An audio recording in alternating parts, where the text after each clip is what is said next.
Hello, Archie Dunlop here with Talking Astrology with Archie on Thursday, April the 17th, 2025. Today we have two relatively important aspects. We have a conjunction between Mercury and Neptune and a sesquiquadrate between Jupiter and Pluto.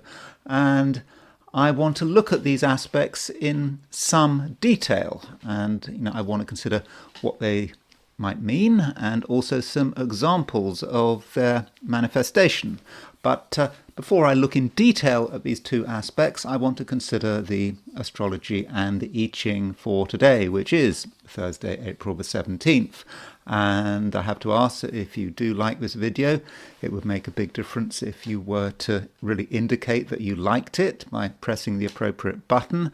Also, if you're not subscribed, I would be really happy to have you as a subscriber, because apparently it does make a difference to the channel. But let's look at what's going on today. So here is the horoscope for today, Thursday, set for noon, New York time, and the moon is at 18 Sagittarius, right in the middle of the sign.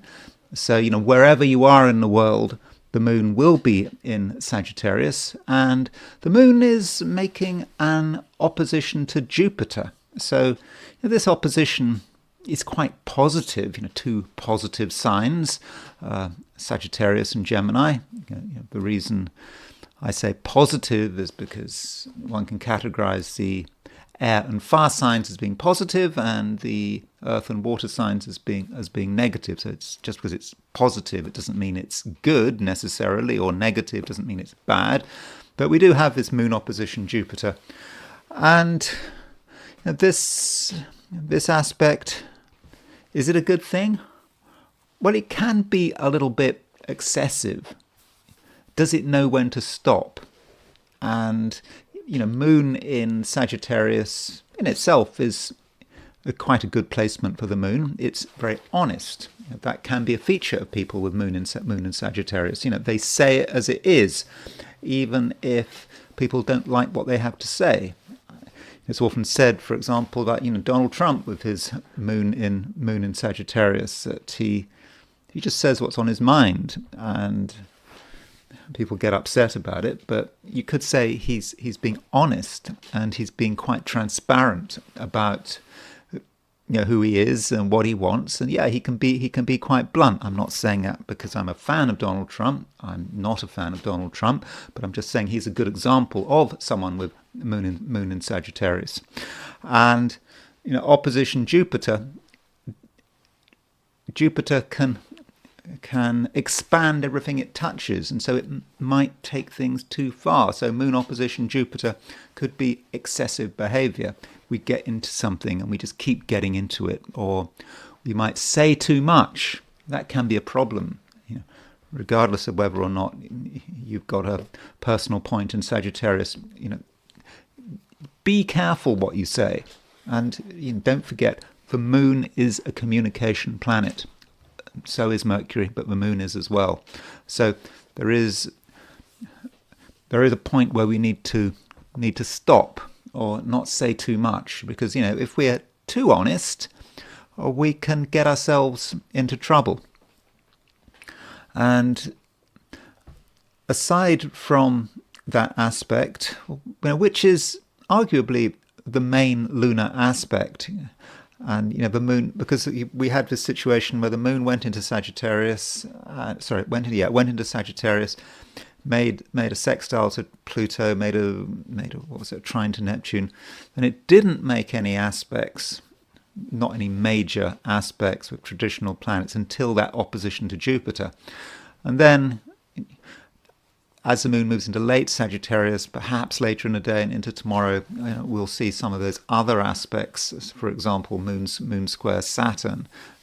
Will we be feeling moon square Saturn? Quite possibly, if we are in the Americas, but fairly late in the day, I would have said. And aside from that we've got two aspects which I do regard as being important. We've got Mercury conjunct Neptune and Jupiter sesquiquadrate Pluto. Now, these two aspects I'm going to go into detail later in the video, but as far as what they mean, like today, Mercury conjunct Neptune, Mercury is now in Aries conjunct Neptune. Now, one way of looking at Mercury conjunct Neptune is to say, well, confused thinking. Mercury in Aries, we've got big ideas. We know what we want. At least we think we know what we want. We think we've made up our mind, and we take action. We say, whatever we're thinking about, and we don't necessarily know what we're talking about. And so when you bring together Mercury conjunct Neptune in Aries with Moon opposition Jupiter, that really could be about blurting things out without doing proper research. And if we say the first thing that comes into our mind, then we might have got it wrong. So it's very important to get our facts right. And just because something seems really dramatic and worthy of a reaction doesn't necessarily mean that that's true. So don't jump to conclusions with that Mercury conjunct Neptune. And then we've got Jupiter sesquiquadrate Pluto. Now, Jupiter sesquiquadrate Pluto. Sesquiquadrate is 135 degrees. That's 3/8 of a circle. And I do regard that sesquiquadrate as an important aspect. It's a dynamic aspect. A sesquiquadrate, well, it's related to a semi-square. They have the same impact. 45 degrees is 1/8 of the circle. 135 degrees is 3/8 of a circle. So it's kind of like a square. So you go, an opposition is 180 degrees. A square is 90 degrees, and then you halve 90 to 45 degrees, and that's your semi-square. And Jupiter and Pluto together are very dynamic. The principle of self-improvement is important with Jupiter and Pluto. A feeling one wants to make a dramatic change to improve one's situation. That could be how one can conceive of the combination of Jupiter and Pluto. So that could be a positive. If we want to do something really over the top and feel we want to get fast results, but we might go too far, or in certain cases there can be an inclination to some kind of violence. I mean, not necessarily literal violence, but it's quite a difficult pairing. Potentially Jupiter-Pluto. I've got a Jupiter-Pluto opposition in my chart, and well, I can see my desire for self-improvement, but just because one has a desire for self-improvement doesn't mean one can actually get away with it. I try my best. I mean, I try my hardest with astrology, don't I? You might not always like what I say, but I do put in the effort, don't I? Anyway, that's Jupiter-Pluto. Another aspect that has been around for a long time and is going to be around for a long time is Venus conjunct Saturn, and it's just there, and it will be really there for the rest of the month. Venus and Saturn in late Pisces, and I haven't really talked about this aspect in detail, and I was wondering, what it might mean, with particular emphasis on women, because Venus is a universal significator of women. And you could argue that Venus conjunct Saturn might be about women in the news, women, for example, under pressure. I mean, that's negativity. Or you might think about perhaps governments doing things which do have an impact on women. And so I'm doing this video on a Thursday, but I was looking at the news and looking at news from the UK. And Saturn can be about structure and regulation, and maybe I'm reading too much into this, but I noticed, there was a Supreme Court ruling in the UK. Now, the Supreme Court in the UK is not quite like the Supreme Court in the US, but it's quite an important ruling. And the Guardian says, legal definition of woman is based on biological sex, UK Supreme Court rules. The Supreme Court has ruled that the terms woman and sex in the Equality Act refer to a biological woman and biological sex in a victory for gender-critical campaigners. 5 judges from the UK Supreme Court ruled unanimously that the legal definition of a woman in the Equality Act 2010 did not include transgender women who hold gender recognition certificates. So in a UK context, that's a significant ruling, and obviously the transgender lobby is not very happy about it, and I think this was a ruling relating to the Scottish government, which has been very keen to push transgender rights. So it's possible that that ruling has relevance to that Venus conjunct Saturn. And as far as the UK's 1066 chart, well, the moon is also potentially a planet related to women, and England's 1066 moon is at 29 Pisces, so that Venus-Saturn conjunction was relatively close to England's moon. So maybe that's a manifestation of Venus conjunct Saturn. Maybe I'm just reading too much into it, but I thought I would point that out. And then there is the picture from the viewpoint of Sydney, Australia. So the moon at noon in New York is at 18 Sagittarius. In Sydney, Australia, which is as a representative of Australasia, is 11 Sagittarius. So moon, as always, is going to be earlier in the sign. And so if you're in Sydney, Australia, you may not pick up so much on that Moon-Jupiter opposition. Of course, that relates to the whole of Australasia. And so, a lot of what I said about that Moon opposition Jupiter may not apply so much. I think it does apply, but maybe not with so much intensity. And it may be an easier day. There may be a bit less exaggeration if you are in Australasia, especially in the first part of the day. There may be, by this evening, that Moon-Jupiter opposition will start to cut in. So I think that is the main difference. I think Sydney, if you're in Sydney, Australia, or in Australia, New Zealand, all things being equal, it will probably be a quieter day than if you are, say, in the Americas. And then there is the heliocentric view. So these are the positions of the planets from the perspective of the Sun, and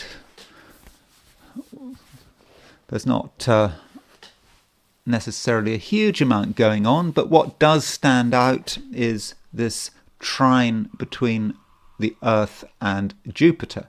And I think that the Earth Jupiter trine, which I described yesterday, but it's now exact. And here is us, Earth. We're on our planet, and we're trine Jupiter, and that may actually be quite optimistic.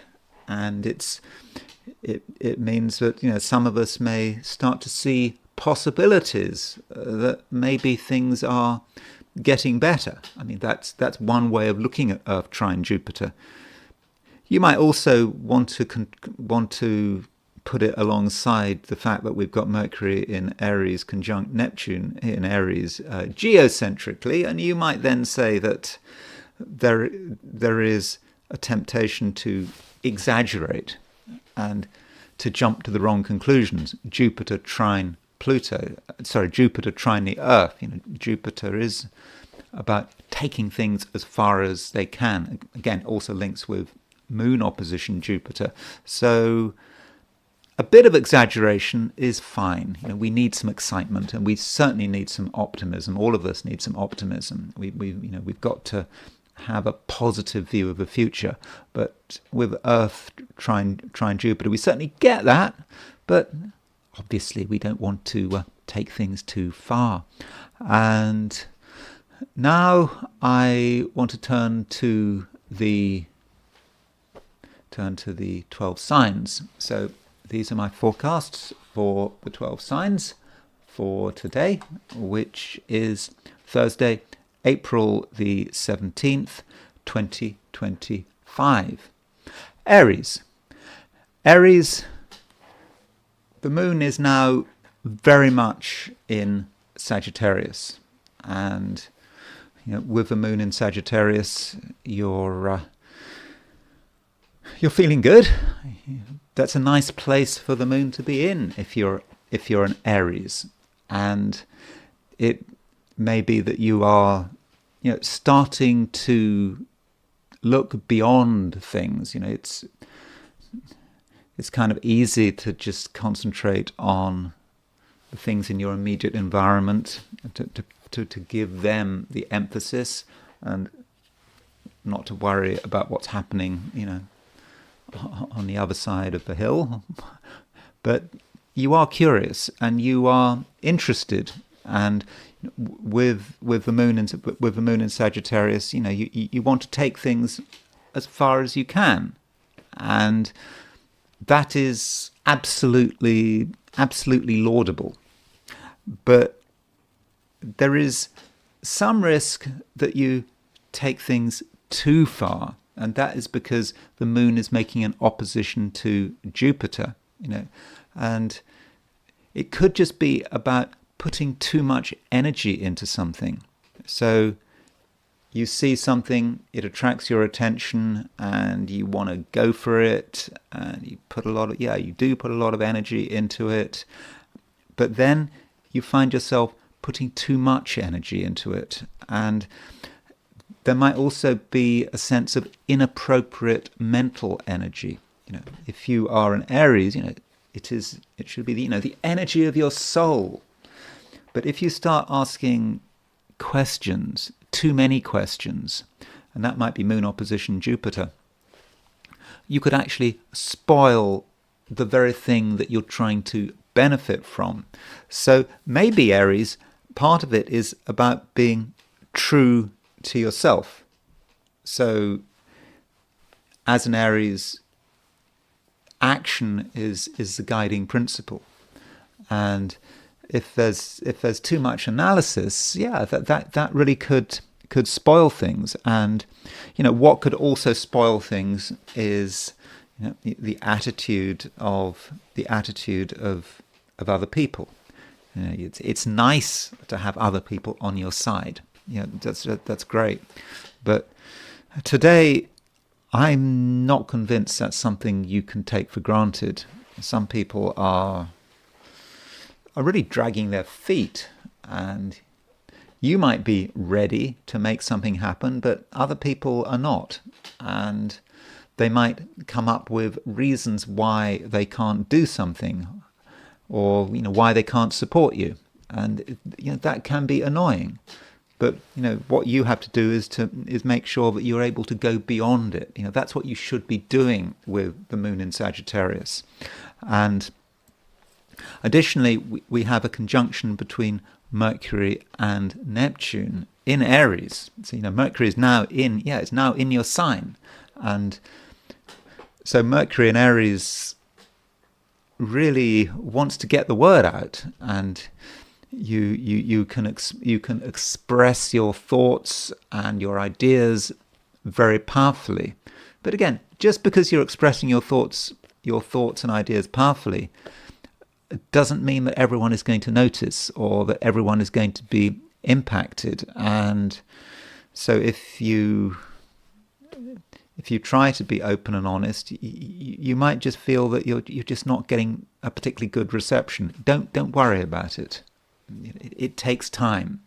And also with Mercury conjunct Neptune, a little bit of sensitivity on your part can go a long way, but it's not the kind of sensitivity that sort of slows you to a standstill. One can be oversensitive. One can worry about all sorts of things, and one can have these vague feelings, and that just is more to worry about. It's not about that. It's just about understanding the times in which you're living. And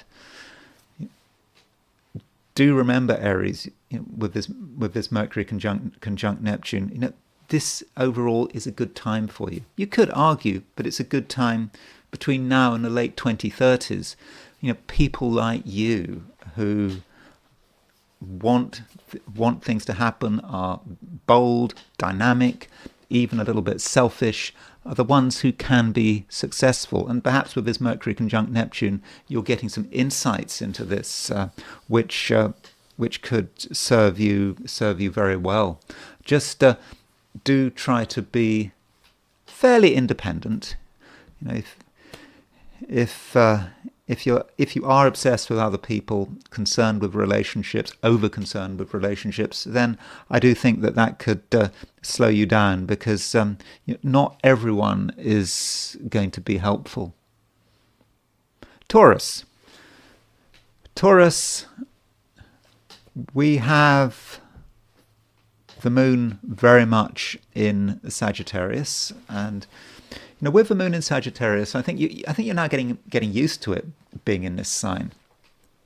And yesterday it was in Sagittarius, and that may have felt a little bit uncomfortable.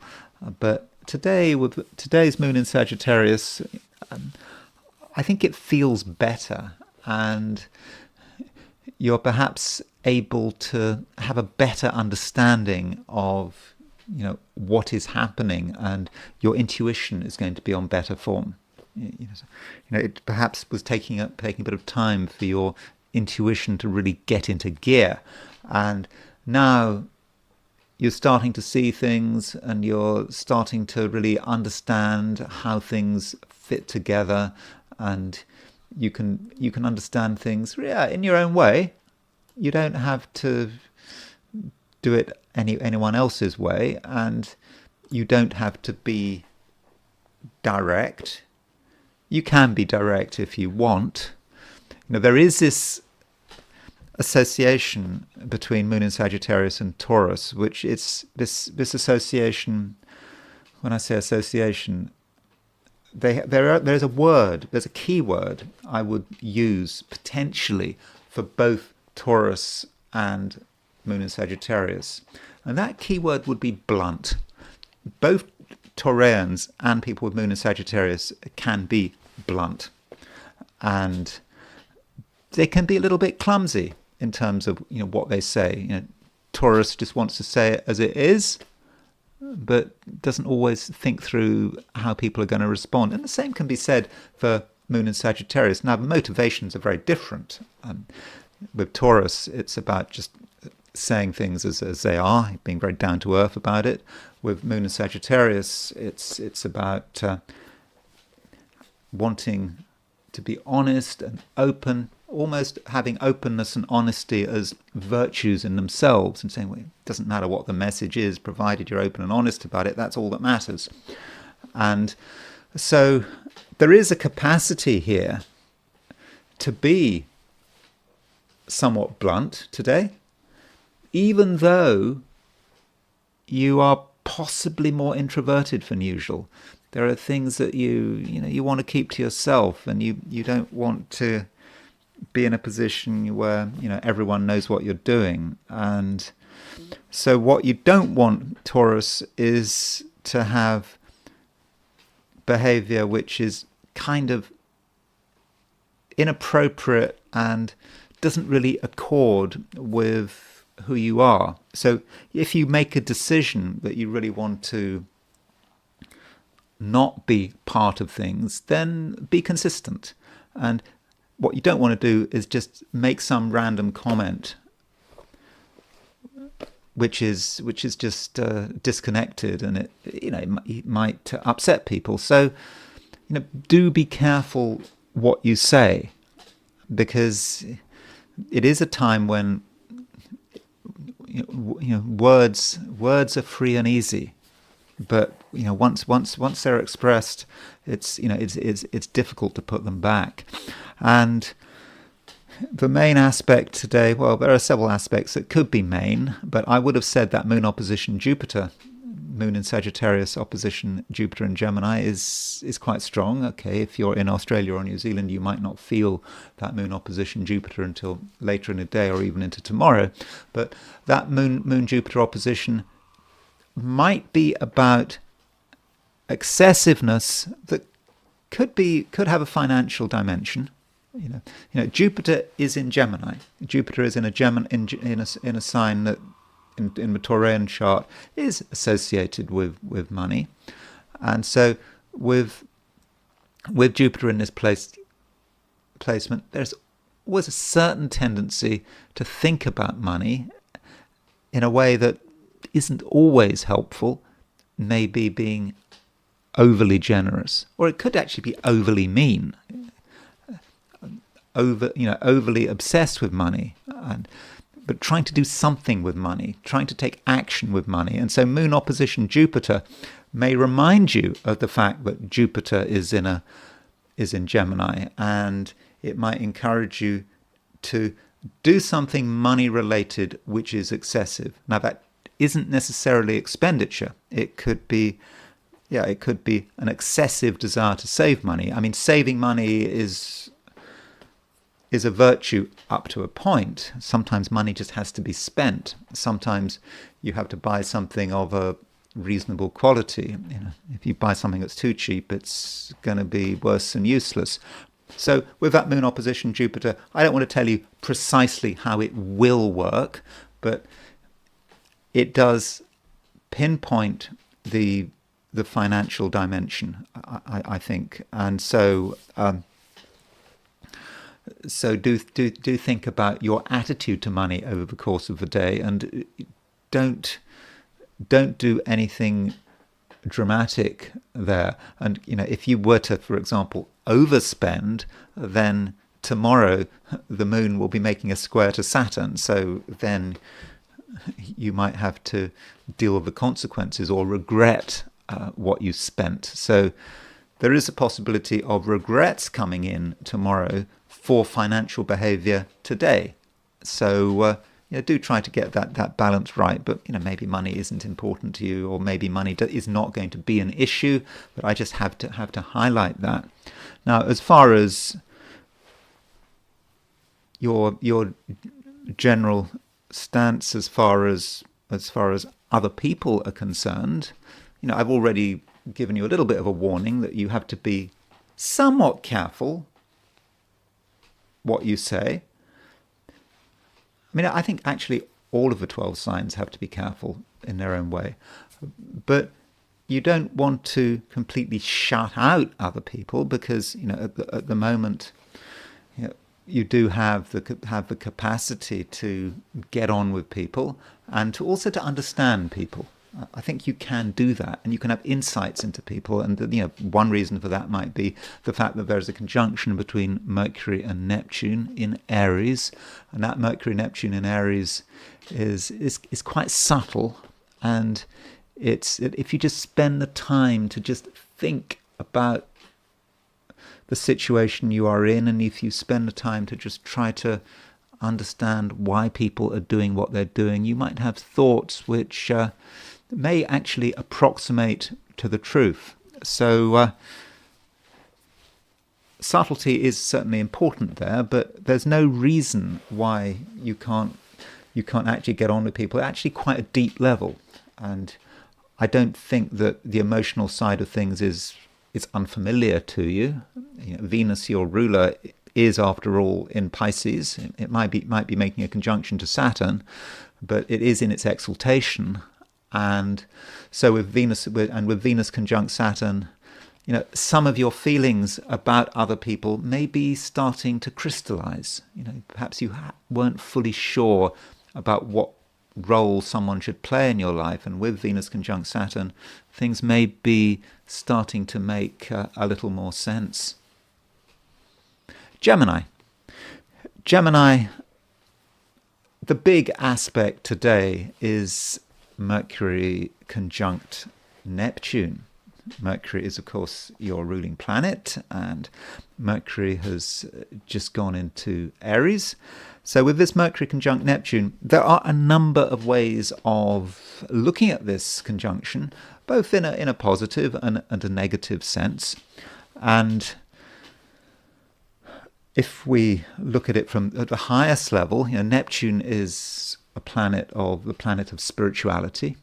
And so with Mercury conjunct Neptune, you do have an opportunity to perhaps be more spiritual than usual. And I have to be careful there, because this is kind of what astrologers and psychics do, isn't it? They just talk about spirituality. It's going to be a very spiritual day. Well, every day is going to be spiritual, isn't it? So it's a problem there. And if you think it's not a spiritual day, well, then it's your problem. It's not my fault. But I have to be careful. I don't want to just throw the word spirituality around, throw the word spiritual around, and what it can mean is, with Mercury conjunct Neptune, that you can just see things at different levels. And you can see the material level, but you can look at things beyond. And if you're trying to look and find some motivation for the universe, for perhaps the supernatural making its presence felt down here on Earth, you might be able to see it. It might be clearer than usual. And also with Mercury conjunct Neptune, you might get some incredible insights.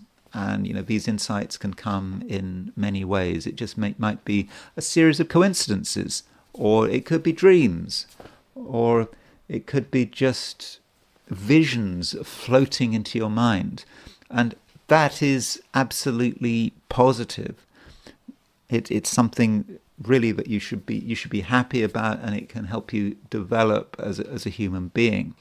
But you don't have to draw conclusions, because the thing about Mercury conjunct Neptune is there is an element of fantasy there.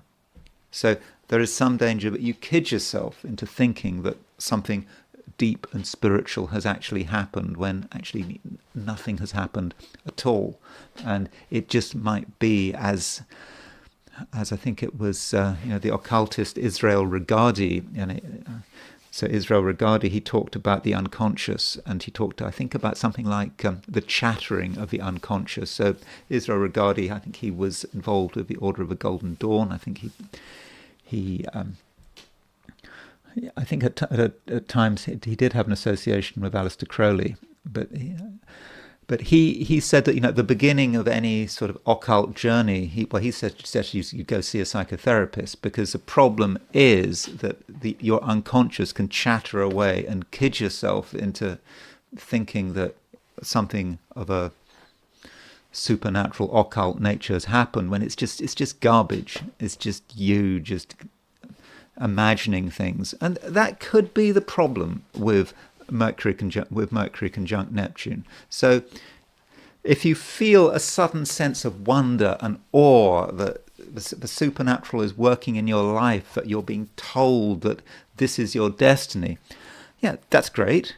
But just consider the possibility, as someone like Israel Regardie might say, that it's just your unconscious, it's just your fantasies, and you need to give it some time. So, certainly don't think that you can draw absolute, total, 100% conclusions about your future destiny, or that you're in touch with something. You may not be, and don't overly fantasize your psychic powers, or believe that something is an example of something really remarkable, when it's just you, it's just your unconscious making a mess. Though, if you're patient, and if you see it through, and you accept the possibility that you're kidding yourself, then you actually might find that actually you're in touch with something very genuine, and that is the positive side of Mercury conjunct Neptune. Now, another sort of more negative side, Mercury conjunct Neptune is the way you communicate and what you say to people. And it is possible that you find yourself distorting the truth. Not because you're lying. I don't think so. This Mercury-Neptune conjunct is in Aries. Aries as a sign is not about lying, but you just might find yourself reporting things in a way that is not entirely true, and perhaps you've to some extent exaggerated, or you've just reached a wrong conclusion.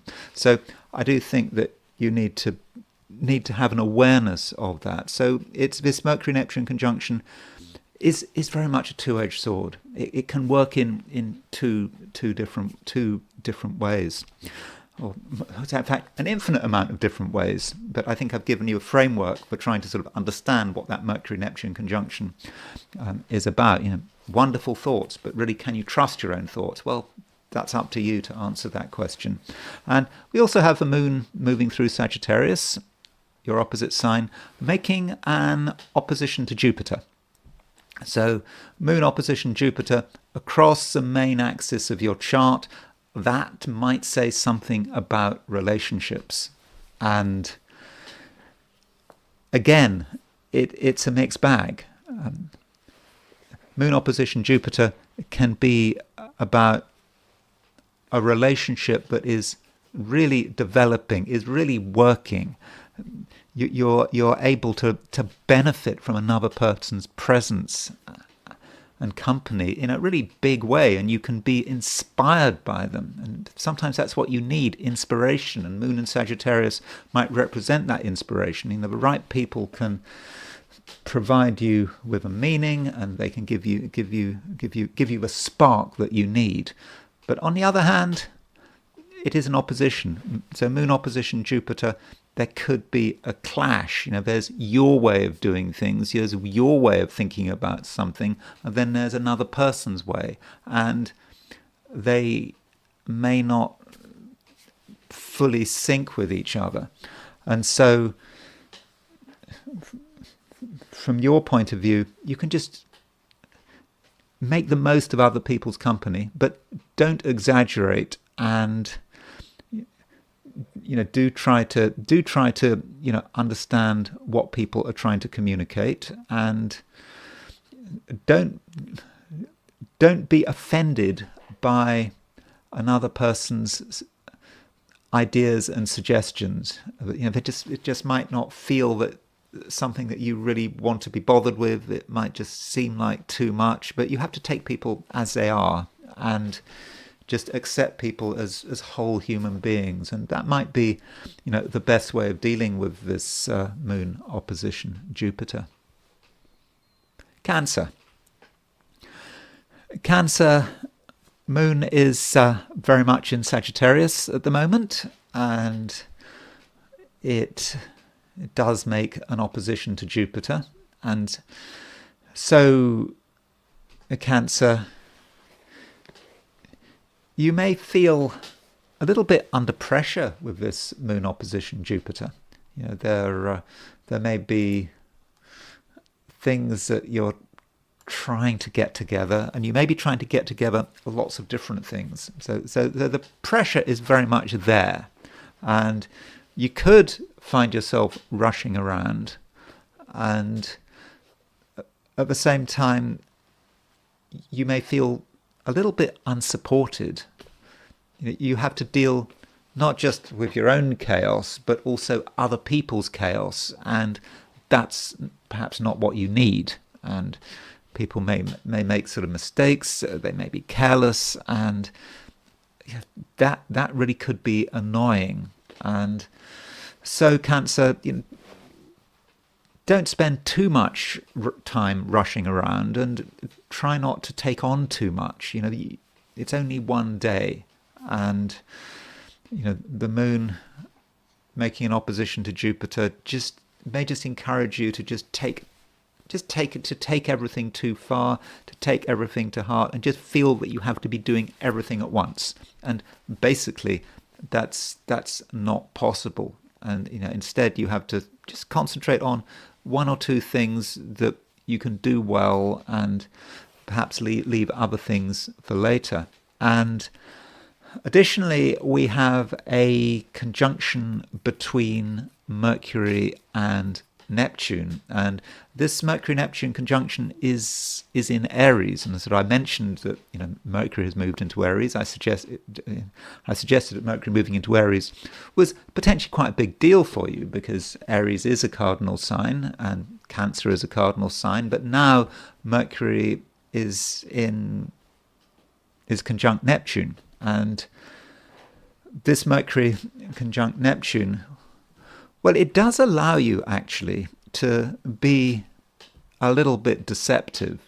And I mean deceptive not really in a negative way.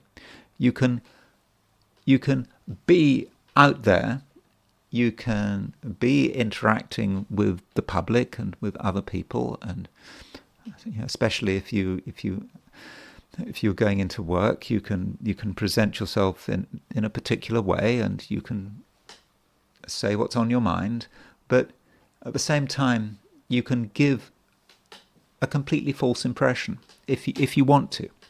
You can cloak your thoughts, and you can distract people. You can push them in the wrong direction. You can get them to focus on the wrong things, and maybe you want to do that because you have to, or because you feel that now is not the right time to really tell people what you want. I mean, you definitely want things now. With Mercury moving into Aries, I think that you are pretty ambitious at the moment, and you have a lot of ideas about what you want to do, but you don't really want to tell people about them, not in their entirety.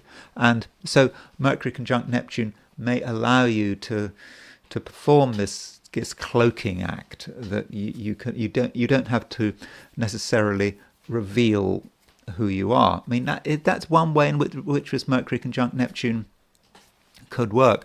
Mercury conjunct Neptune could also be just about the way you communicate, and you can communicate in a way that is, really interesting, and the words you use can be very colourful and also compelling, and can be relevant, and they can accord with the times in which we're living. Language is always a problem, isn't it? Because as you grow older, you lose touch with the language of the times in which we're living. Some time ago, time is really flying now, isn't it? But up until 15 years ago, more than 15 years ago now, 17 years ago, and 20 years ago, I remember I was doing horoscope. I was writing horoscope text messages for a cell phone company in the UK.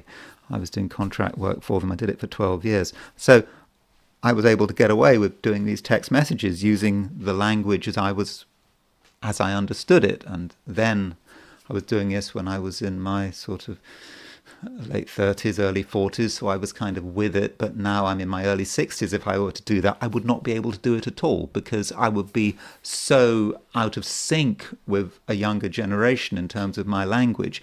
But as far as you, regardless of how young or how old you are, your use of language is going to be very effective and is going to be very current, and people are going to just understand you, whoever they are, whatever their generation. So perhaps right now, Cancer, you have a really golden opportunity to really present your message in a way that people really do understand.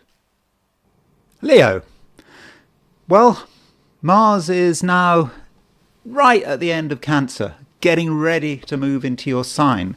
In fact, if you're in California or Hawaii or Alaska, then very late this evening, Mars does actually move into Leo. But for most Leos, Mars is going to remain in Cancer throughout the day. But still, you need to be aware of that change, that you have this very dynamic planet getting ready to move into your sign. And tomorrow, Friday, I'll be looking at what that might mean for you. But as far as today is concerned, Moon is still in Sagittarius. Remember, the Moon is in a fire sign, and with the Moon in Sagittarius, I think it's a time when you do have a certain amount of freedom. In fact, you should have a lot of freedom. It is a time to be doing things your way, according to your rules. And it's probably important that you don't try too hard to accommodate other people. There will be some outside pressures, I think. There is today an opposition between the Moon and Jupiter, and with this opposition between the Moon and Jupiter, if you are in an environment which is heavily social, you might find yourself being pulled in a particular direction, and it just may not be a direction that you want to go with, but at the same time there may be a sense of obligation. And I think, Leo, you should try as far as is possible to be independent and to value your own freedom. Now, one thing we do have today, which could be relevant to you, is a conjunction between Mercury and Neptune. Now, this conjunction between Mercury and Neptune is taking place in the sort of the first degree of Aries, so in a fire sign, and you're already benefiting from Mercury moving through Aries, or at least entering Aries, and that gives you new possibilities, and it allows your mind to move into sort of new areas that perhaps in the recent past you hadn't fully considered. Though this Mercury-Neptune conjunction may for you be somewhat otherworldly. It may put you in touch with things that are unseen or unheard, but they're still very real. And this reminds you that there are always new possibilities, and it's important that you don't tie yourself down to any particular fixed view of the world. And it's maybe useful that we don't have any planets in Earth signs. You might think that that's a bit of a problem, there being no planets in Earth except for Uranus in Taurus. But the advantage would be that because there's no planets in Earth, you can sort of drift free. And of course, Leo is not an Earth sign. And so that Mercury-Neptune conjunction perhaps does allow the possibility of a bit of drift. And so you shouldn't feel that you have got all the answers. Now, I do want to go back to that Mars in Leo.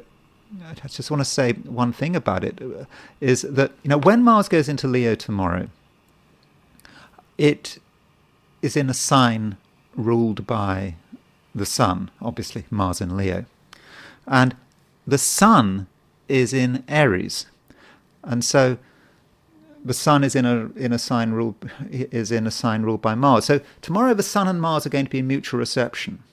And that's a great connection between these two planets. Unfortunately, it doesn't last very long because the Sun is about to move into Taurus. So the Sun moves into Taurus on the 19th, which is the 19th. When is the 19th? The 19th is on Saturday. So it could be said that the window to take advantage of the Sun and Mars being in mutual reception is perhaps just Friday.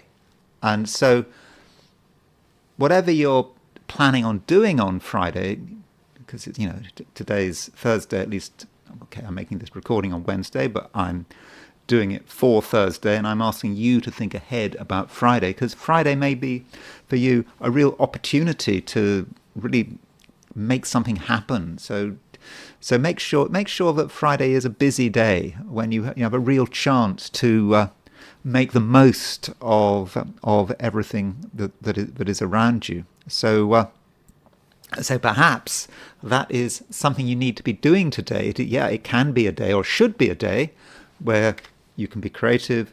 You can do things in your own way, when you should not be bending to social pressure. But it perhaps goes more than that, or further than that. You should be thinking about the immediate future and preparing to take advantage of that Sun-Mars mutual reception. Virgo, the conjunction between Mercury and Neptune is now exact. It's there. And, of course, Mercury is your ruler. And because Mercury is conjunct Neptune, that may say something about the way you express yourself and the way you are. And as I was explaining yesterday, there is this contradiction for Virgos with Mercury going into Aries. Mercury moving into Aries is a time to be dynamic and assertive and to start things, but then on the other hand, Mercury is in a sign which is somewhat discordant with Virgos. And so the way you assert yourself is not necessarily direct and straightforward. You need to think about what you want, and your impulses can be certainly dynamic and you can be a pioneer, but that doesn't mean to say that your actual behavior in the real world has to be like that. You should realize that there are many ways of making things happen, and there are many ways of asserting yourself, and sometimes the subtle ways work best. And Mercury is conjunct Neptune, and so with Mercury conjunct Neptune, you don't have to reveal your hand. You don't have to tell people what you're planning on doing. You have to tell yourself what you're planning on doing. And that might seem an obvious thing to say, but don't they always say that you need a plan? That very often people start things and they don't really have a plan. They're taking things, one step at a time, and they're just being fairly reactive. Well, you need a plan. And once you've got a plan, you will be able to deal with complications as they arise. I think there will be a few complications today. I don't think that things are going to be entirely simple, and perhaps you're not going to want things to be simple. If things are just too simple, I don't think, Virgo, that you will be able to have much of an impact. Now, you could argue that one of the main aspects today is an opposition between the Moon and Jupiter, and I think that this Moon and Jupiter could be important, and it might represent some pressure. So it's like you want to do one thing, and you want to do something that makes you feel easy about yourself, and part of you wants to take the initiative and be the pioneer, but part of you also wants to just not take risks and to stick to what you know. And that Moon opposition Jupiter could be about pressure. Something, maybe someone trying to encourage you to go beyond yourself. Now, that doesn't mean you should give in to outside pressure, but you should also consider what this outside pressure is actually about. And it might be that another person has your best interests at heart, and you should kind of listen to what they're saying. Even if they don't have your best interests at heart, you should listen to what they're suggesting. And maybe they don't intend you to benefit from a particular situation, but maybe you can benefit from a situation that on the surface seems a little bit hostile. And it's all about being clever and utilizing that Mercury-Neptune conjunction. That Mercury-Neptune conjunction can be a little bit deceptive, but it does allow you to hide your intentions, and that could be quite a good thing. Libra, I think overall it looks like being an okay day, even though Venus is moving towards a conjunction of Saturn. I think that this Venus-Saturn conjunction really does matter, and it does persist for the rest of the month. And so still you are cautious, and you're aware of your limitations, but you're also looking for some kind of structure. You want things to be almost put in writing. And I was thinking of that Supreme Court ruling that I talked about, earlier, the UK Supreme Court about, what is a woman, and that it's, as far as I understand it, it was talking about a woman being sort of based on sort of biological sex, and it's not that Venus conjunct Saturn is about gender, it's just about we're already seeing a manifestation of that Venus conjunct Saturn. So what that ruling in the UK Supreme Court was doing was providing structure, and that might be how Venus conjunct Saturn is working for everyone. Of course, in that case, because Venus is a universal symbol of women, that might be how that is manifesting. But as far as you're concerned, regardless of your gender, Venus conjunct Saturn can provide definition and structure.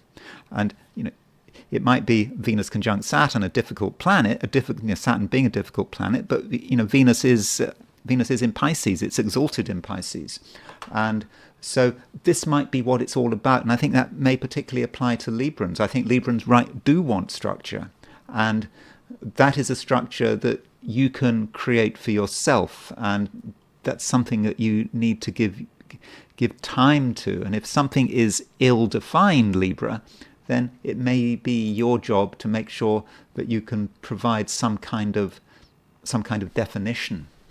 And aside from Venus conjunct Saturn, we have a conjunction between Mercury and Neptune. Now, that Mercury-Neptune conjunction it's in the first degree of Aries, and this conjunction may say something about other people and how other people are behaving and how they occur to you. And it may be very difficult to understand people just on surface appearances. I mean, that's how we normally try to work out what someone is like. That's the first thing, what they're saying, what they're wearing, who they are, the sort of the little signs that they're giving. And it's like, isn't that scene in Silence of the Lambs, when isn't it Hannibal Lecter pointing out someone's shoes, making a statement about the investigator. I've only watched that film once. The kind of shoes she was wearing, and the shoes were giving away her social class and her background. And maybe it's the same here. I mean, that's what you would try to do, but you have to kind of go beyond that, because with Mercury conjunct Neptune, you have to look beyond surface appearances, look beyond people's shoes, and consider what someone is really trying to hide and what they might be revealing in ways they don't fully understand. And that's something you can tune into. And so, Libra, when dealing with people, whoever they are, even if you know them very well, you absolutely should not take things at face value. And it's not that you're going to necessarily be able to understand what's going on. I'm not going to say to you, oh, you can use your intuition or your sensitivity to understand someone's soul. It's not like that, I don't think. I mean, it could be, it depends on you, but it's more about just being aware of the fact that you don't necessarily understand another person and that you can't draw any conclusions. And the fact that you shouldn't be drawing conclusions is supported by the fact that we also have an opposition between the Moon and Jupiter. And the Moon is in Sagittarius, and the Moon may be about how you want to express yourself and how you want to point things out. And Moon opposition Jupiter could be about the rush to judgment. And you might actually make value judgments. I mean, it doesn't normally associate Librans as being particularly into making value judgments, but you could. You could find yourself making value judgments. And if you do find yourself doing that, well, just consider the possibility that you haven't got it right and that you actually need to be quite open-minded. Scorpio, your ruler is Mars, and Mars is absolutely on the verge of moving into Leo. In fact, if you are in California or Alaska or Hawaii, then very, very late tonight, Mars will actually move into Leo, so there will be a sign change. So if you're on the Pacific coast and you're up late, then you might experience something, experience a change. I think a change for the better. But, when Mars moves into Leo, it is immediately in mutual reception with the Sun. But the trouble is that the Sun, at the moment, because at the moment the Sun is in Aries, is in Mars's sign, this mutual reception does not last so very long. In fact, you could say that Friday is the only full day on which that Sun-Mars mutual reception is in action. Certainly the only full working day. So do think about Friday. Do think about what you're trying to do on Friday, what you can achieve on Friday. It might be the end of a week, but it's very important that you don't slack off. And I know it's Thursday. You might even be listening to this on Wednesday, but do plan for Friday, because on Friday you can really make a powerful impression. And if there's something you've been meaning to do, particularly if it's of an assertive nature, even a confrontation, though the Sun and Mars can be quite a dangerous combination, but I think if you can handle it right, then I think you can then you can pack quite a powerful punch, metaphorically, of course. So that is certainly something you need to be very, very aware of. And also with Mars right at the end of Cancer, it just might feel that you're just neither one place nor the other. You're in the process of change. You're in the process of changing your priorities. Perhaps you're moving from a state where it's all been about ideas and the philosophy on life, and to one where ambition could matter, where it's just important to get going on things. Perhaps things that you abandoned at the end of last year. When was it? The end of last year? When did Mars go? When did Mars move into Cancer? I think Mars moved into since Mars moved into Cancer on the 6th of January. So maybe after Christmas you abandon, or beginning of the year you abandon something, and maybe it's now time to think about getting back in touch with it. And additionally, we have an opposition between the Moon and Jupiter. I don't think that this Moon opposition Jupiter is going to have a huge impact upon you. It may be something that you can ignore. If it does have an impact, it could be financial, because the Moon is in Sagittarius. Sagittarius is a sign in the Scorpio horoscope that can be related to money. And so if it's opposition Jupiter, there may be something of a complicating nature that you suddenly have to deal with, that you didn't really want to deal with, but you have to deal with it. And it shouldn't be too much of a problem, particularly as a Scorpio, because as being a Scorpio, you're going to be able to sort of understand what's going on under the surface, or at least you can understand it. But you probably want to go slower than other people want you to go. So in other words, if there is a financial issue, particularly if other people are involved, there may be a little bit of pressure for you to act quickly, but you don't have to act quickly. You just have to act sensibly, maybe dynamically as well. You have to be a bit dynamic, but you have to be sensible, and you mustn't allow yourself to be rushed. And that's probably about it for Scorpio. I think that you shouldn't put too much store in other people at the moment. I do try to say something about relationships for each of the 12 signs. And if I were to say anything about relationships, I think that there's just a chance that other people may find it difficult to come up with the goods. And so don't rely too much on other people. They've got their own issues to deal with, and they'll work things out in their own time, and you shouldn't sort of waste time waiting for them.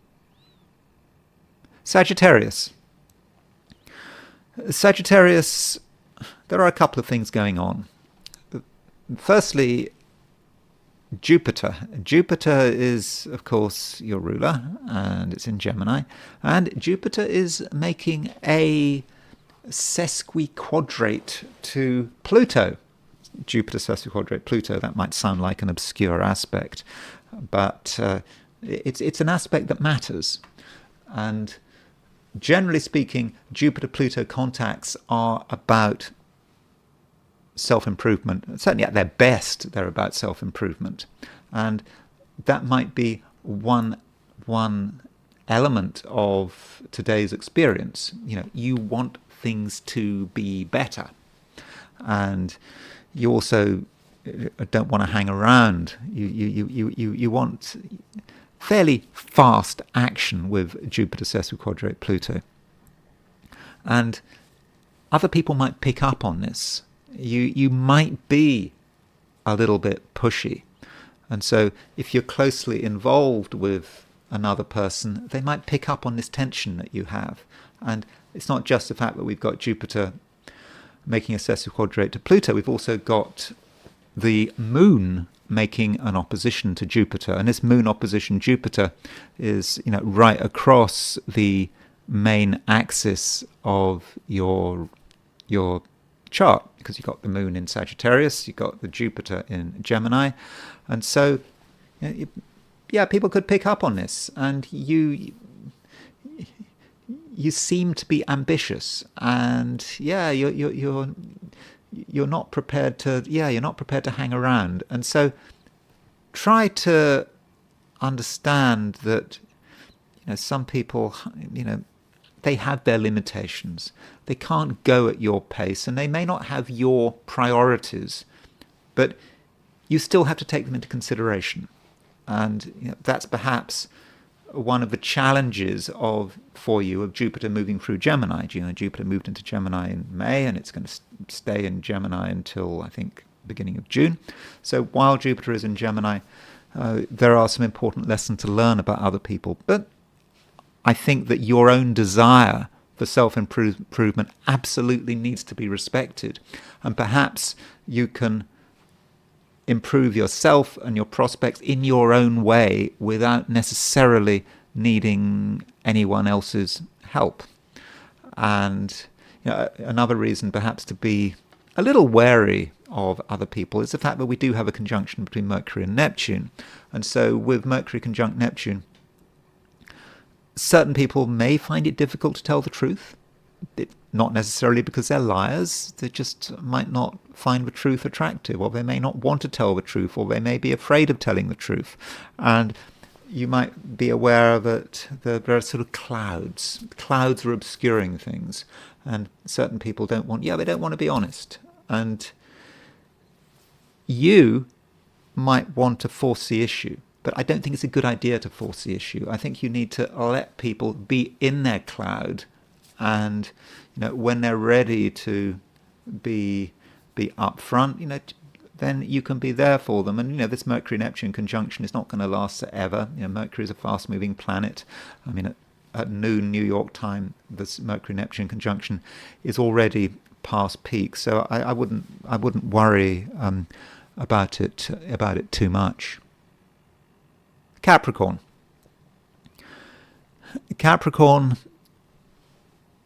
The moon continues to move through Sagittarius, and with this movement, you probably feel that there's nothing that you actually have to do, that you don't have to make some special effort to please other people, and you have your own priorities, and you just go ahead with them. And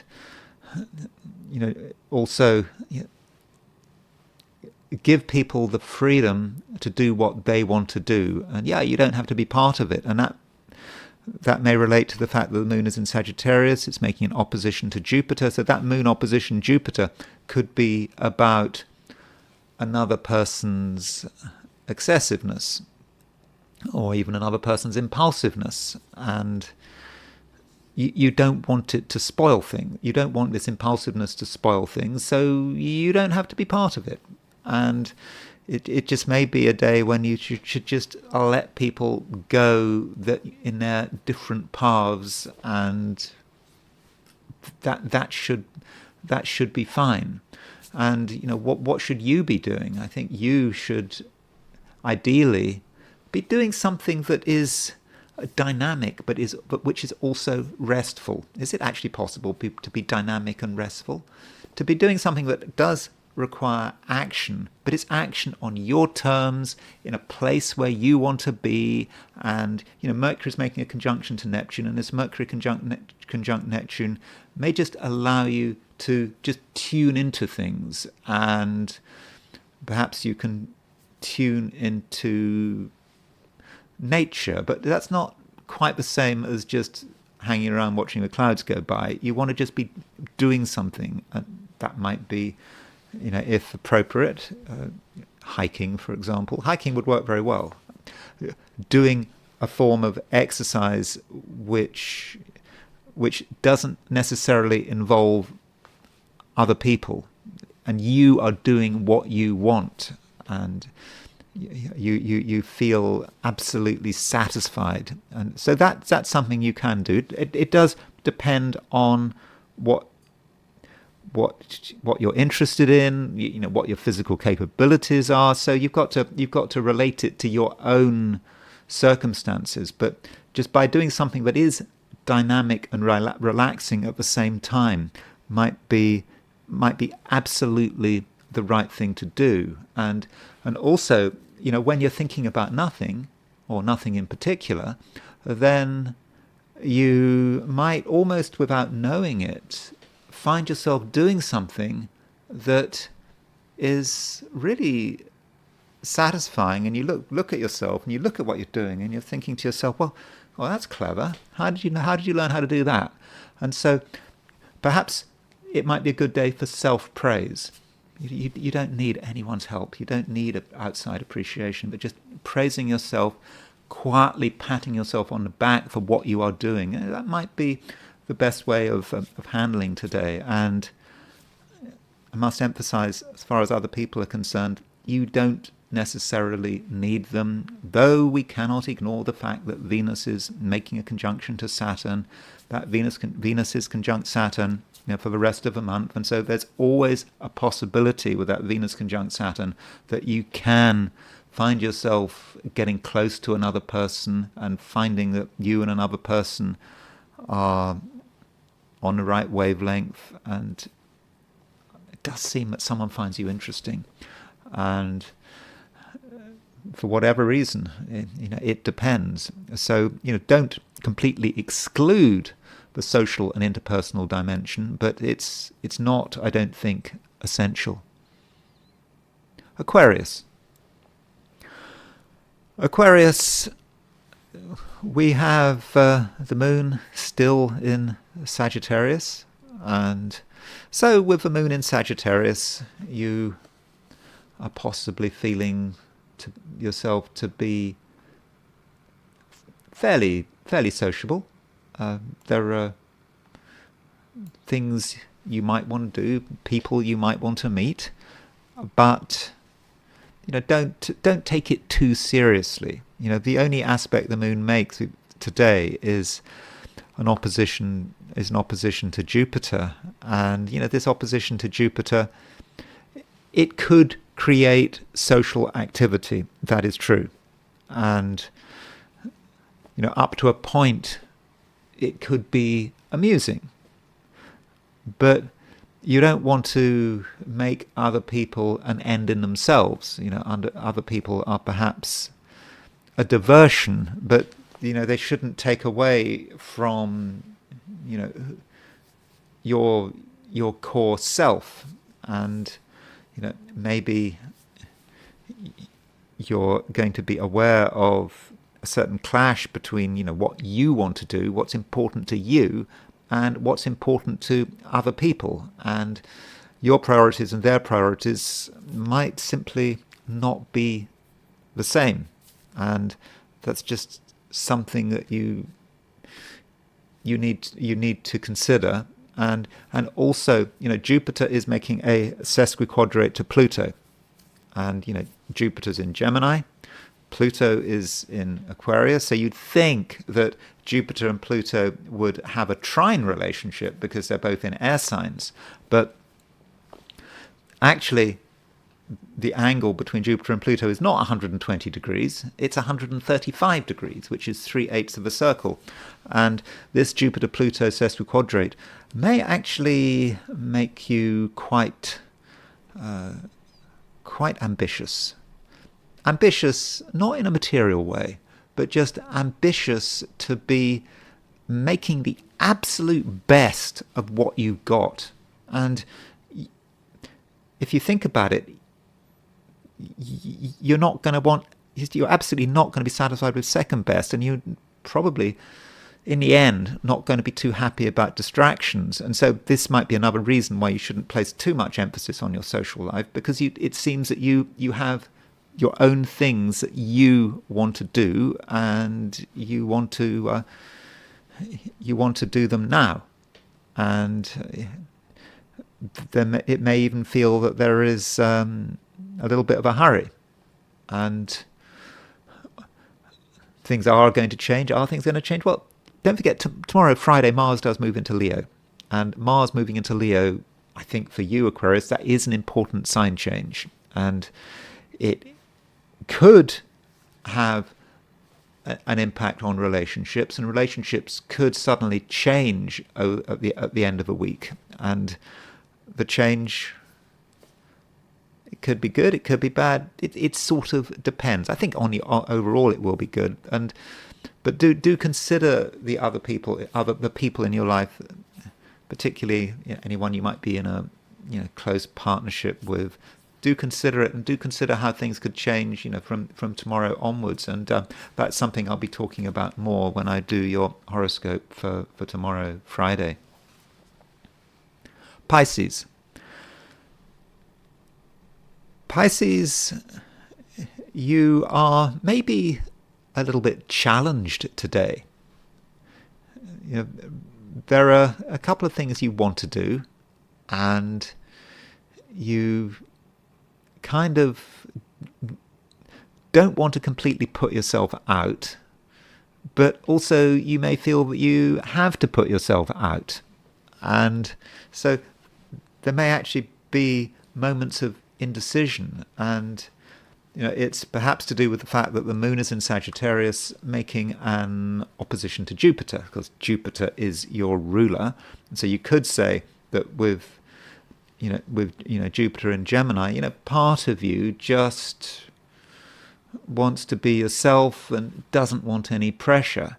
But I'm not sure if that's realistic, because there is pressure, and the pressure is coming from several sources. It may come from an external source, you being told what to do, or you seeing the kind of example that other people are presenting, and you're thinking, hold on, I have to live up to that example. If other people are doing something, well, I've got to follow suit. And that would be particularly the case if you're going into work today. And also, we have a sesquiquadrate between Jupiter and Pluto. So Jupiter, your ruler, making a sesquiquadrate to Pluto. And this aspect, it's quite slow moving. So although it's exact today, I think it's been building up over the last few days, and it will continue through the end of the week and into the weekend. But today it is exact. And with that Jupiter sesquiquadrate Pluto, you're starting to realize that certain things are just not enough. It's not enough. What you're doing is not enough. It's not enough to just try. You have to actually be successful. And this is what you're telling yourself. It's not what other people are telling you. And you are starting to create high standards for yourself. Standards not just in terms of content, but also in terms of time. Have you achieved this particular goal by a particular time? And so there is pressure building up, and it's pressure you don't want to deal with, and you don't want to completely give in to the pressure, you can't do everything at once. You don't want to exhaust yourself. You don't want to do something stupid, but you have to recognize your ambitions, your deep, almost existential ambitions, which this sesquiquadrate between Jupiter and Pluto is starting to bring to the surface. And those are my forecasts for the 12 signs. And now I want to look at things from the viewpoint of the I Ching. So I asked the question, what is Thursday going to be like for those watching the I Ching section of this video? And the first hexagram I got was hexagram number 1, which is the creative. You can see that all of the lines are unbroken. Yeah, it's the first hexagram. It's pure yang. So you have got things to do. You want to initiate things. And it's not about initiating anything specific, at least nothing specific that I can talk about. You have to decide, what are your circumstances and what actually do you need to create. And it may all start with you, and there is your flexibility, and it can be about the dragon coming to life. And this dragon is this animal that works on all levels. I think I was reading one version of the I Ching which was saying, well, the dragon is happiest in water, but it can function on land, and it can also fly. So the dragon can exist on all levels, and it is an incredibly powerful thing. And so the dragon is released, and the dragon wants to make things happen. And so it is the start of something. So it is a time of optimism and power, and also responsibility, because you are the initiator. It's not down to someone else. It's down to you. At least that's how it seems to be in the first instance. Now, the fifth line moves, and the fifth line is fortunate. I mean, in the I Ching, the fifth line is usually a good line to move. Now, this fifth line, the I Ching talks about meeting the great man. So the great man, this is the I Ching goes on and on about the great man. So you shouldn't see the great man in a gendered way. It could be a great woman. It could be just someone out there who maybe you respect, and this person may not have a physical presence. It may be your higher self.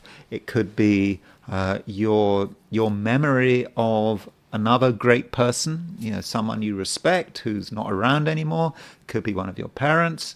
But it's someone who is not part of your conscious individual life. Whether it's a living person out there, or someone who is very much alive in your unconscious private world. The I Ching is telling you that you do have to seek the great man, because in order to make the most of your creative potential, and the creative potential here is very real. You are the initiator. You perhaps need some help and some guidance. It's like a force of nature. If you want to use a sort of analogy from physics or engineering, it could be like fusion. Fusion. People have worked out how to use fusion in a chaotic way, creating a hydrogen bomb. But actually using fusion to actually make energy and do something useful, like create civil power. You do need to structure it. It's taking something that is totally isn't it like, I don't know, I'm not very good at physics, but something which is as hot as the sun, and being able to contain it and actually make energy out of it. And so that is perhaps what you're trying to do. You're trying to take that energy that you have, which is really intense, and be able to structure it and make use of it. And to do that, you probably need the great man to help you out. And as I said, that great man needn't be a person who is actually out there, someone who is a real person. It just could be some entity in your unconscious. But do take the matter seriously, and don't think that you have to do everything on your own. But once you get it together, your power can really spread, and people will really start to recognize you. And we have a moving line. Fifth line moves, and this fifth line moves to hexagram 14. Some people say that hexagram 14 is the best hexagram in the book. Possession in great measure. And you can be quite crude about this hexagram. You can't just say, oh, it's money, getting money. So if you ask the I Ching a financial question and you get hexagram 14, that's as sure as not a definite sign. But it's a sign that maybe you're going to get the money you're looking for. But possession is not just about money, and it's not just about material things. It does seem that just if we get ourselves together, if we use the potential of a creative, if we seek out the great man, or it might be a great woman, or it might be some entity within our unconscious, if we seek out the help we need, then we can get some amazing results. And possession could be about our abilities, it could be about our friends, it could be about relationships, it could be happiness, it could be about our moral worth, and it could be about cash. Who knows? But so there are many ways in which possession in great measure could come about, but it does seem that it can be yours. And it's kind of interesting that we get this hexagram at a time when Jupiter is making a sesquiquadrate to Pluto. Jupiter sesquiquadrate Pluto is such an ambitious ambitious pairing, and it wants results, and it wants them now, and you might actually share in that urgency. So this hexagram reading, I'm sorry to be positive. I mean, the reason I apologize for being positive is because I hate the idea of creating false expectations, and this is a problem that astrologers often do. Wonderful things happen every day of every year of our lives, and of course, at least in theory, in practice, nothing happens. But so don't have too many expectations. In fact, it's best to have no expectations. But all things being equal, just looking at what the I Ching says, if you handle things right, if you get the right level of help, then I think it really can be a wonderful day. And now I want to just consider two aspects taking place today.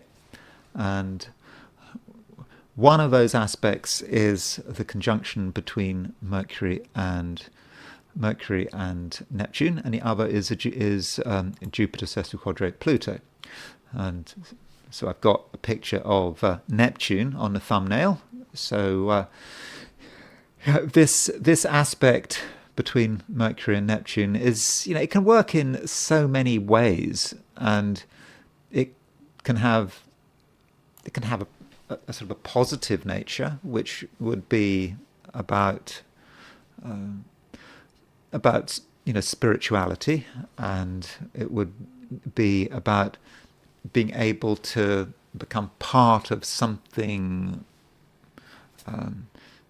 bigger than ourselves, and letting boundaries dissipate. Mercury conjunct Neptune can also be about psychic power, and that's probably something I should have emphasized more in my readings for the 12 signs, because Mercury is about the senses, it's about the way we communicate. And so if it's conjunct Neptune, that does indicate that maybe that we can communicate in many different ways.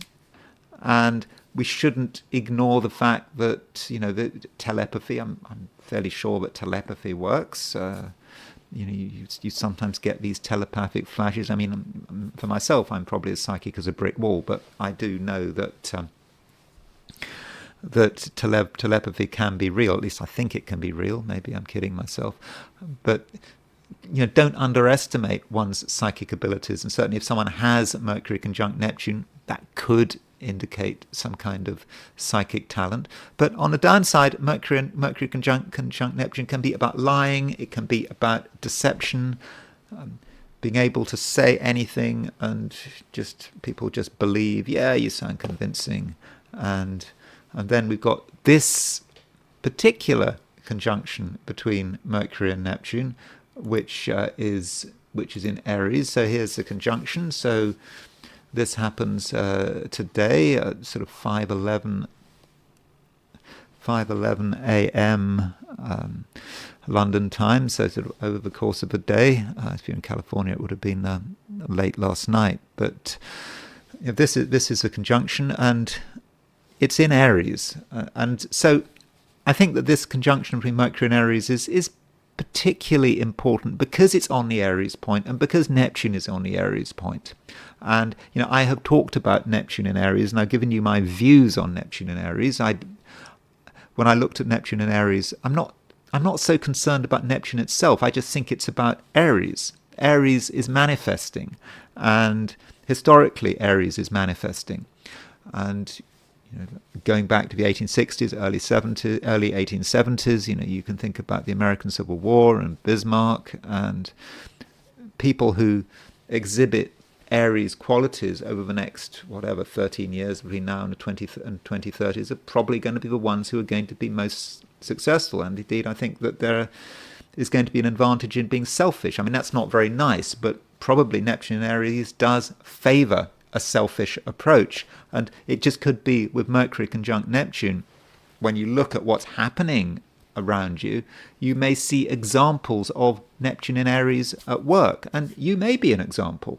And so with Mercury conjunct Neptune, Mercury in Aries conjunct Neptune, we have a lot to say, and we have an agenda, and we might perhaps distort some of the facts, but whatever we have to do to get our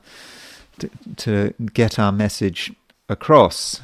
And I just quickly wanted to look at a couple of people who have Mercury conjunct Neptune in their horoscopes, and one of them is actually Vladimir Putin. Now, this is Vladimir Putin's chart set for 9:30 a.m. A lot of people seem to be really into the idea that he was born at 9:30 a.m. I am not convinced, but I'm still setting his chart up for 9:30 a.m. simply because I think there are issues with the source. There is not a clear source indicating that Vladimir Putin really was born at 9:30 a.m. So don't look at the houses too closely in this chart, well, unless you really are sure he's born at 9:30 a.m. And yes, Putin has Mercury-Neptune conjunction. And how you see that Mercury-Neptune conjunction in Putin's chart kind of depends on your perspective. If you are a Putin hater, and a lot of people are Putin haters, then you would say that Mercury-Neptune represents a man who is utterly devious. You can't believe a word he says. And that's what a lot of people say. They say you can't trust Putin. If you negotiate with Putin, he will stab you in the back.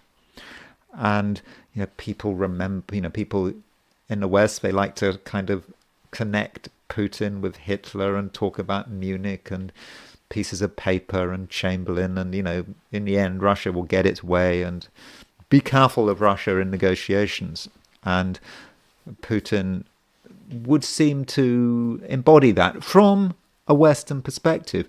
Yet every president, apparently every American president prior to Joe Biden, from Bill Clinton through to Barack Obama, has basically said that Putin has essentially stuck to his word, that he's actually very clear and very straightforward. So this idea that Putin may be an arch deceiver may not be entirely true. And then there's a question is, how do you see Mercury conjunct Neptune? Well, let's say if you were a Russian nationalist, and if you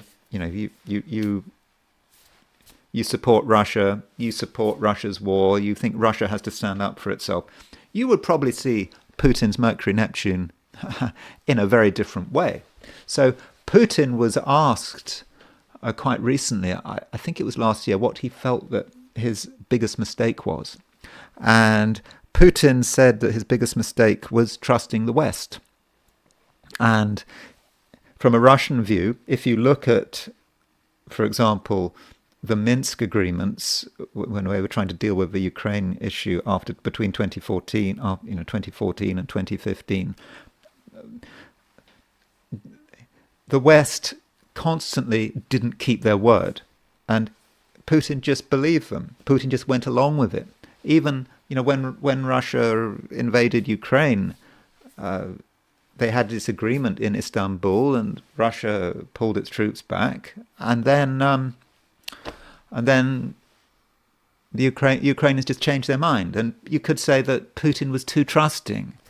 He trusted, this operation, and that might be Mercury conjunct Neptune. But remember the bias, and this is perhaps a reminder that astrology is not objective, and astrology is something which is almost created by the astrologer, perhaps, and there are these biases. So I'm not telling you how Putin's Mercury-Neptune conjunction is going to work, but going back to Putin being over-trusting, well, he's a Libra. Librans can be over-trusting, but Librans can also be very devious. So which way is it going? And yeah, it does depend on your perspective.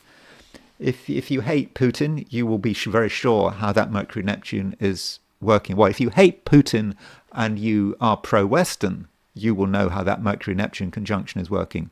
If you are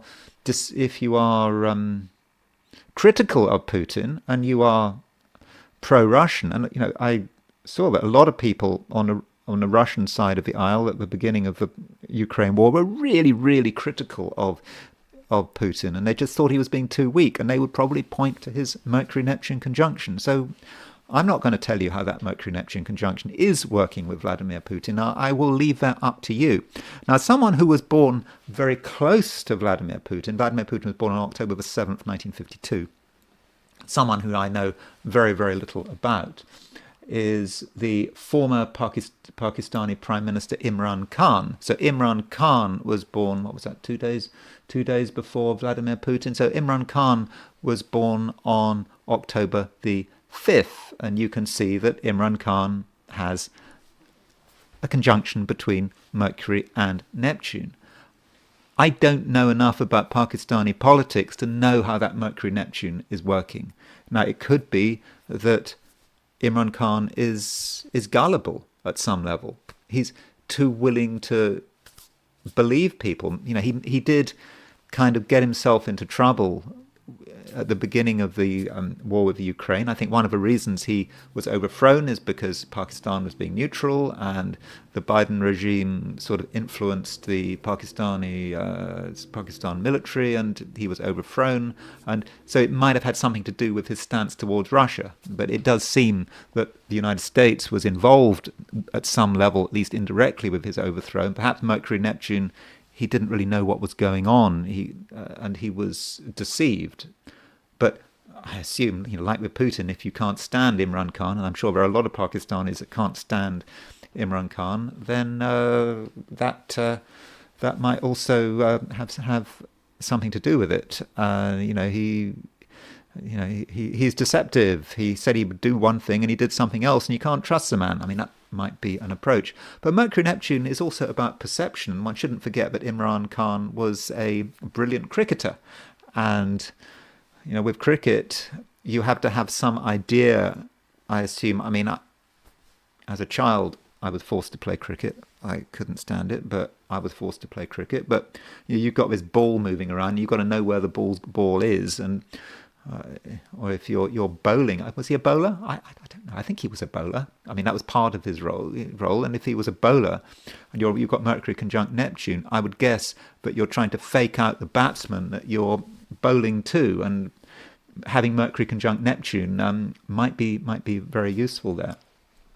And another person who's got Mercury Neptune, someone completely different, is Taylor Swift. I don't know like Imran Khan. I know just as little about Taylor Swift as I know about Imran Khan. And Taylor Swift has Mercury and Neptune in Capricorn, and with this Mercury-Neptune conjunction, it's going to be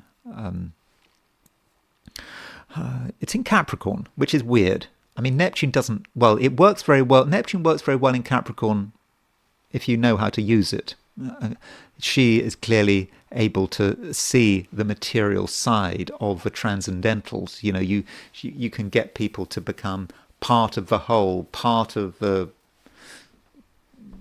Taylor Swift vibe, and in the process she makes a lot of money out of it. That's Neptune in Capricorn, and Mercury is conjunct Neptune, so it may just be that she's able to communicate very well and communicate at a level which can sort of hit the Neptune in Capricorn generations. But I mean, Mercury and Neptune, regardless of what sign it is in, Mercury and Neptune would possibly quite a useful aspect to be if you wanted to be a successful singer, because you can hit sort of a collective note there, and you can communicate in a way that seems very transcendental. But from her perspective, she's also, with that Mercury in Capricorn, be able to make some money out of it. And then I just quickly want to talk about Jupiter sesquiquadrate Pluto. I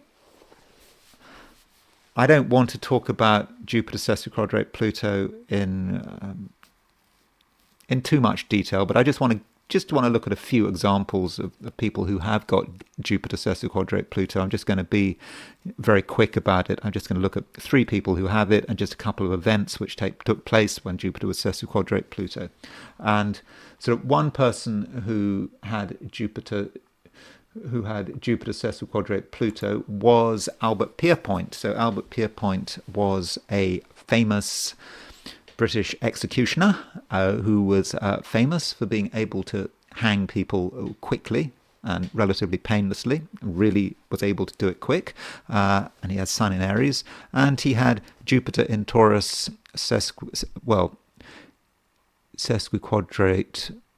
Where's Pluto gone? I've lost Pluto. Actually, Jupiter semi-square Pluto. He's got Jupiter semi-square Pluto, but the semi-square is going to work just like a sesquiquadrate. So for him, Jupiter is about, I suppose, who he is, how he wants to develop his presence. And Pluto, well, Pluto in this case may just be about death. And so Pluto, Jupiter sesquiquadrate Pluto may be about him being able to really show who he is through being an expert hangman. And he has got an interesting midpoint. He has got, by the way, he's got Sun conjunct the Jupiter Hades midpoint, and I think that is a terrific aspect for an executioner, to have a Sun conjunct that midpoint. I mean, let me just show you what I mean with that midpoint. So there is his Sun, and there's Hades and Jupiter. So he's got Sun on the... So Hades is a planet of death. Jupiter is a planet of good fortune, and it's expansive. And so he can really establish himself through death and through working with death, through, in this case, through being an executioner. And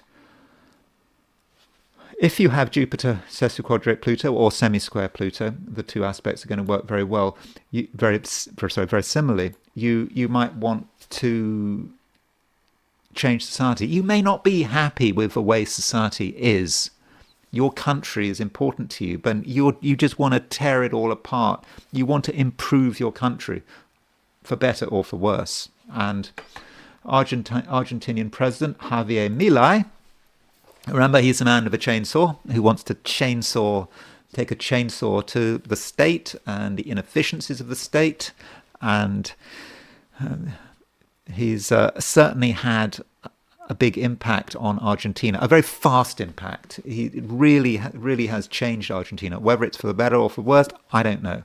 But he has Jupiter in Scorpio, semi-square Pluto in Virgo. So that's Jupiter semi-square Pluto, wanting to take a chainsaw to his country because it needs to get rid of all the waste, excessive government spending. And another person who has a Jupiter semi-square, a Jupiter Pluto aspect is Nigel Farage. So Nigel Farage, who we do have a time birth for Nigel Farage, 4:30 p.m. in Farnborough, and so there is Nigel Farage's Pluto rising, and he has got Jupiter 135 degrees from Pluto, sesquiquadrate, and so again, like Milai, he's not happy with his country. He wants to change his country. He's now wants to tear things up. He's wants to let's leave the European Union, and now he's concerned about other things like immigration and Britain being a member of a European Court of Human Rights. Let's just get rid of it, tear it up. And so he's very ambitious, certainly for his country. I don't know about his personal ambitions, but that's how Jupiter sesquiquadrate Pluto or Jupiter semi-square Pluto can work for a politician. And Jupiter Pluto aspects, they can be important for invasions or attacks.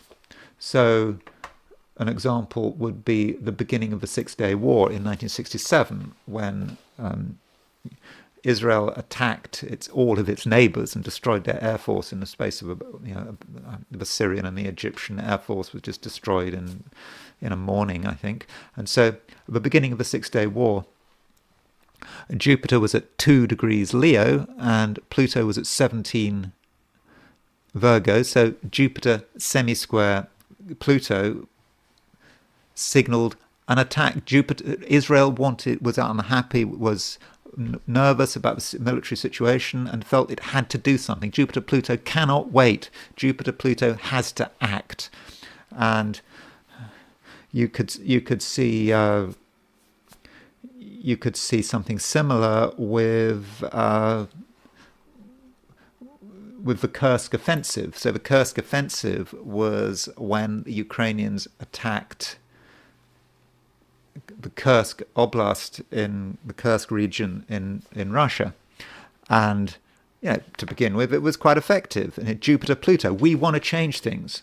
And it seems that the aim of this offensive was to capture the Kursk nuclear power plant and perhaps use it as a bargaining chip. But that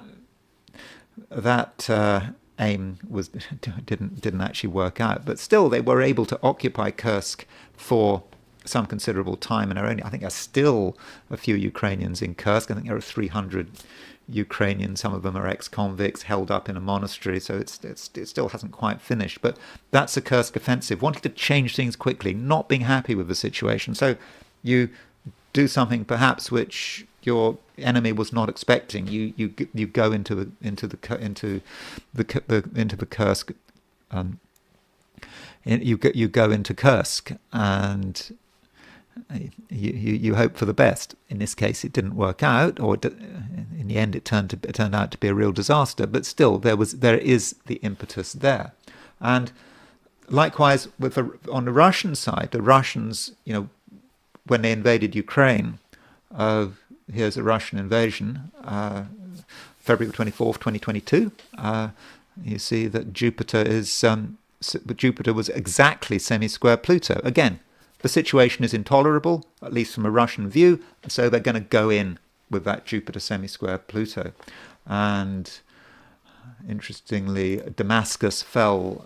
The Assad regime, was fighting this Turkish-backed insurgency, and Damascus fell on, I think, December the 7th or 8th, when Jupiter was